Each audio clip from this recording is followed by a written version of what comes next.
प्रिय शिक्षार्थियों, NIOS के स्टूडियो में आपका हार्दिक स्वागत है।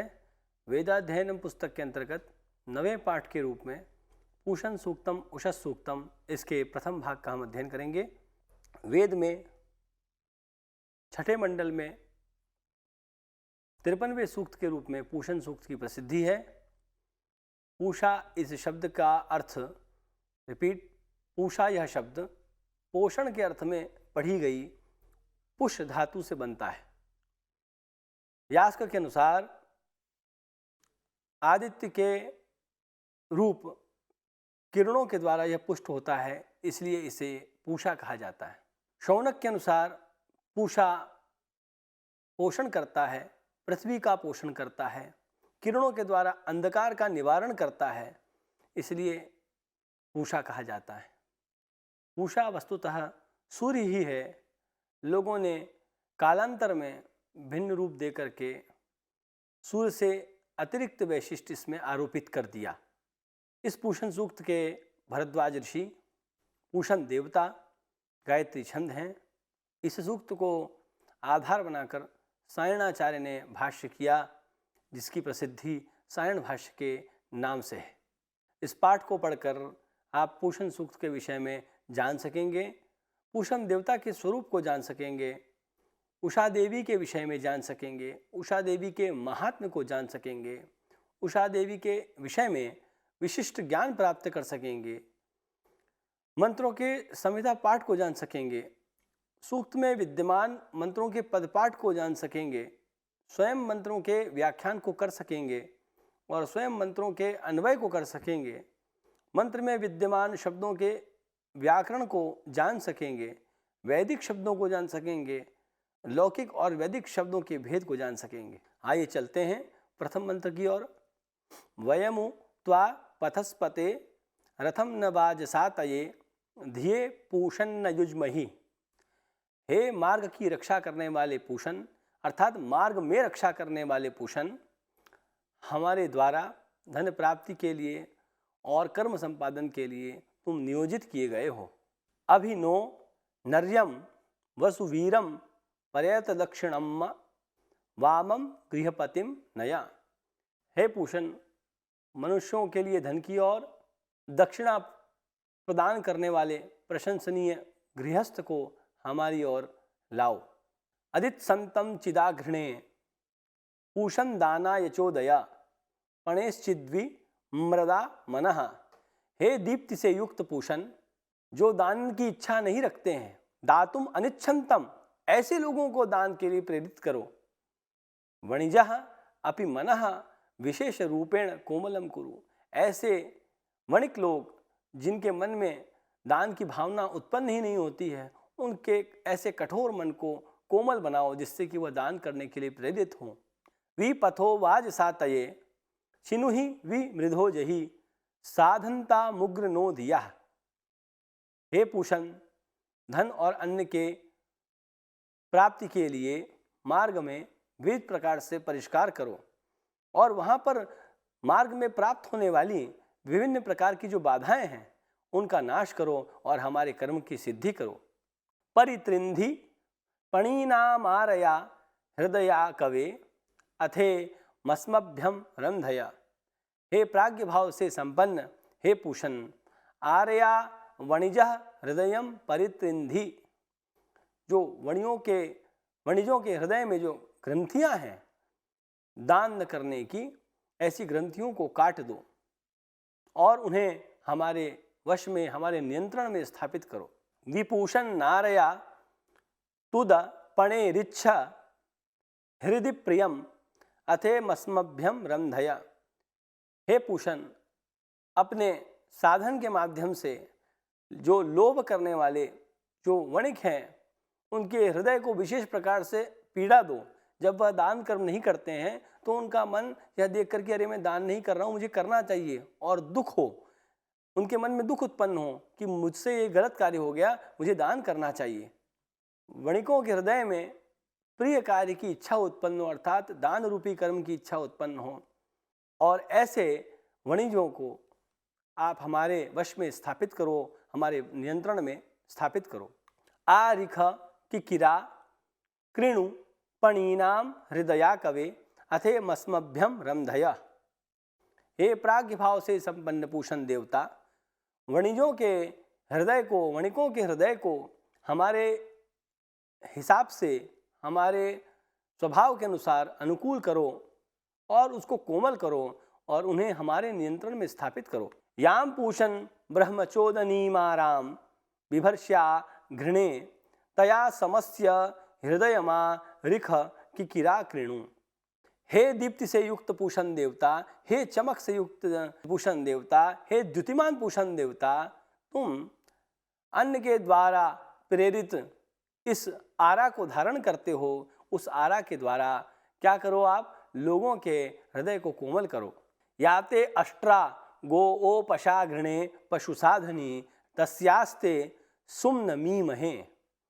हे दीप्ति से युक्त पूषण, तुम्हारी जो गायों के पार्श्व में स्थित जो शयनकारी का आरा है और जो पशुओं को कुशल रूप से प्राप्त कराने वाली है, वयम तव आरायाः, हम तुम्हारे उस आरा के सुख की इच्छा करते हैं, हम उसे प्राप्त करना चाहते हैं। उत नो गोषणिम धियमश्वसाम वाजसामुत नृवत कृणुहि वीतये। हे पूषण, हमारी गायों को प्राप्त कराने वाली जो अभिलाषा है, अश्वों को प्राप्त कराने वाली अभिलाषा है, अन्न को जो प्राप्त कराने वाली अभिलाषा है, इन अभिलाषाओं को राजतुल्य आनंद से पूर्ण करो। इस प्रकार से कोई राज वैभव प्राप्त होता है तो व्यक्ति आनंदित होता है, ठीक उसी प्रकार से हमारी अभिलाषाएं पूर्ण हो जिससे हमें राज वैभव के समान आनंद प्राप्त हो। हमने अब तक पूषण सूक्त के माध्यम से विविध मंत्रों को जाना। अब हम पूषण देवता जो हैं उनके स्वरूप के विषय में जानेंगे। ऋग्वेद में वर्णित समस्त देवता प्राकृतिक शक्ति की भावना से कल्पित किए गए हैं, परंतु ये जो पूषण देवता हैं इनके विषय में कुछ भी नहीं सुनाई पड़ता है कि वह प्राकृतिक शक्ति से कल्पित हैं अथवा नहीं। पूषा यह शब्द पुष धातु से बना है और जिसका अर्थ होता है पोषण अथवा पोषण प्रदान करने वाला। हमारे इस लोक में अंतरिक्ष स्थानीय सूर्य देव जो हैं वही सबसे ज़्यादा पोषक हैं, सबको अंतरिक्ष में विचरण करते हुए और पोषण प्रदान करते हैं। जिस प्रकार से वह प्राणियों को जीवन शक्ति का पोषण प्रदान करते हैं, ठीक उसी प्रकार से पार्थिव संपत्तियां और की वृद्धि में सहायता करते हुए पार्थिव संपत्तियों का पोषण भी प्रदान करते हैं। सूर्य का इस प्रकार का स्वरूप जो कि पूषण के रूप में वैदिक ऋषियों के द्वारा कल्पित किया गया है, इसलिए यह पूषा द्युस्थानी देवताओं में परिगणित है। प्राचीन आचार्य भी पूषण को पुष्टि प्रदानकर्ता के रूप में जानते थे। निरुक्तकार यास्क पूषा शब्द की व्युत्पत्ति के अवसर पर पूष देव की पुष्टि प्रदायक रूप को ही वर्णित करते हैं और कहते हैं यद रश्मि पोषम पुष्यति तत्पूषा भवति।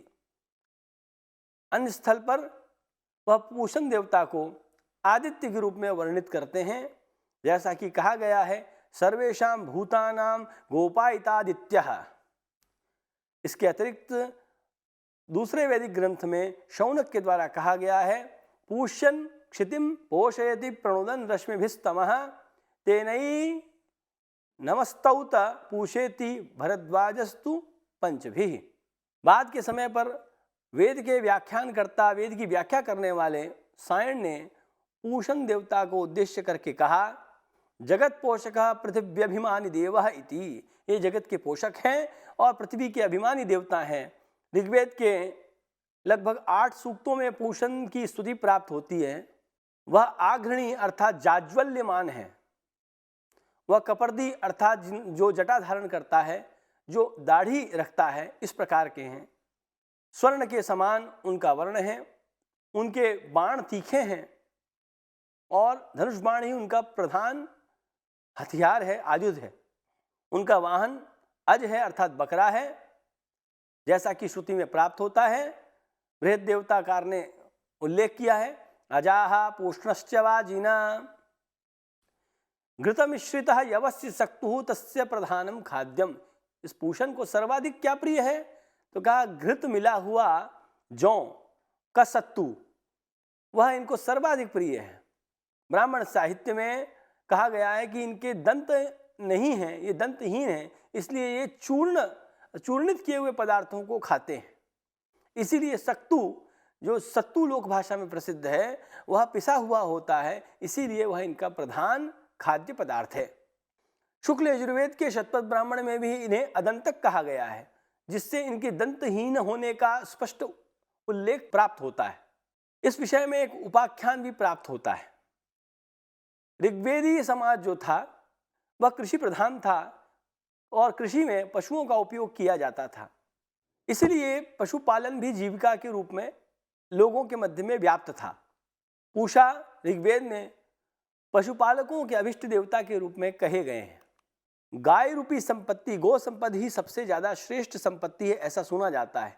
अतः उसके रक्षण के लिए सब जागरूक थे, इसीलिए वे सब पूषण देवता से मंत्रों में प्रार्थना करते हैं कि हे पूषण, अस्माकं गोधनम सर्वदा सुरक्षितम भवेत्। हमारा जो गोधन है वह हमेशा सुरक्षित रहे। व्याघ्रादीनां पशूनां त्रासात् मुक्तम भवेत्। व्याघ्रादि जो हिंसक पशु हैं उनके हिंसक कर्मों से मुक्त रहे। कूपपाताद रक्षितम भवेत्। हमारे जो इस प्रकार के ये गोधन है, ये गलती से त्रुटिवश अंधकार के कारण या अनवधान के कारण कुएं इत्यादि में गिर के नष्ट ना हो जाए, इसलिए। और कहा कि नूतन तृण क्षेत्रस्य अन्वेषणाय ते देशांतरम गच्छन्ति स्म। और नए नए तृण प्रदेश को ढूंढने के कारण, क्योंकि नए नए स्थान पर जाएंगे तो अच्छी अच्छी हरी हरी घास प्राप्त होगी, इसलिए वे देशांतर दूसरे दूसरे स्थान पर जाते थे और उसके जाते समय मार्ग में वो देवता से स्तुति करते थे कि हे पूषण देवता, हे पथ प्रदर्शक देवता, हे रक्षक, हम पशुपालकों को विघ्न रहित मार्ग की ओर प्रवर्तित करो और हिंसक जंतु या दुष्ट मानव जो हैं वो हमारी हिंसा न कर पाए, उनके प्रकोप से हमें बचाओ। सदैव तृणयुक्तेषु क्षेत्रेषु तान प्रवर्तयन्ति। वह ऐसा पूषण देवता है कि जहाँ पर अच्छी घास हो उस तरफ जाने के लिए उसे प्रेरित करता है, यजमान को अथवा स्तुतिकर्ता को। और जब पशुओं का लोप हो जाता है, पशु गायब हो जाते हैं, खो जाते हैं, ऐसी स्थिति में वह पशुओं को पुनः प्राप्त कराने वाला भी है। पशुनाम प्रापकः सः। ऋग्वेद में विशिष्ट पथ प्रदर्शक के रूप में उस देवता का आगमन होता है। इसीलिए जब मृत पुरुष परलोक जा रहे होते हैं तो निश्चित रूप से वह पथ प्रदर्शक की भूमिका में होता है और वह आता है। ऋग्वेद के मंत्रों में ऐसा सुना जाता है। इस प्रकार से अनेक कर्मों में उस देवता की प्रधानता देखी जाती है, जो कि ऋषियों के द्वारा वेद मंत्रों के माध्यम से की गई है। इस सूक्त के सार को हम जानते हैं। इस पूषण सूक्त में आहत्य 10 मंत्र हैं। 10 मंत्रों में, समस्त मंत्रों में प्रार्थना देखने को मिलती है। प्रथम मंत्र में धन प्राप्ति और कर्म संपादन के लिए कहा गया है। द्वितीय मंत्र में धन से युक्त, बल से युक्त, प्रशंसनीय गृहस्थ की ओर ले जाने के लिए कहा गया है। तीसरे मंत्र में देने की इच्छा से लोग युक्त हों, उनको दान कर्म हेतु प्रेरित हों, ऐसी प्रार्थना की गई है। चौथे मंत्र में धन प्राप्ति के लिए मार्ग में विद्यमान जो शत्रु हैं उनके नाश की प्रार्थना की गई है। पांचवें मंत्र में मणिक के हृदय का चारों दिशाओं से कर्तन हो, ऐसी प्रार्थना की गई जिससे कि वह दान कर्म के लिए प्रेरित हो। छठे मंत्र में भी पूर्ववत प्रेरणा की गई है, प्रार्थना की गई है। सातवें मंत्र में वणिक के हृदय को कोमल करने की प्रार्थना की गई है। आठवें मंत्र में आरी के माध्यम से समस्त लोगों के हृदय को कोमल करने की बात की गई है।